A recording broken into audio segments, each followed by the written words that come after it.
إن الذين فرقوا دينهم وكانوا شيعا لست منهم في شيء إنما أمرهم إلى الله ثم ينبئهم بما كانوا يفعلون.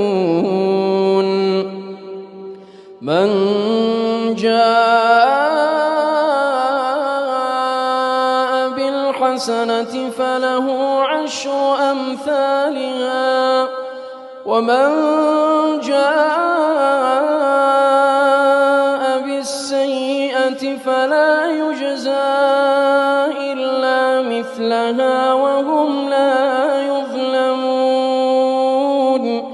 قل إنني هداني ربي إلى صراط مستقيم دينا قيما ملة إبراهيم حنيفا وما كان من المشركين. قل إن صلاتي ونسكي ومحياي ومماتي لله رب العالمين لا شريك له وبذلك أمرت وأنا أول المسلمين.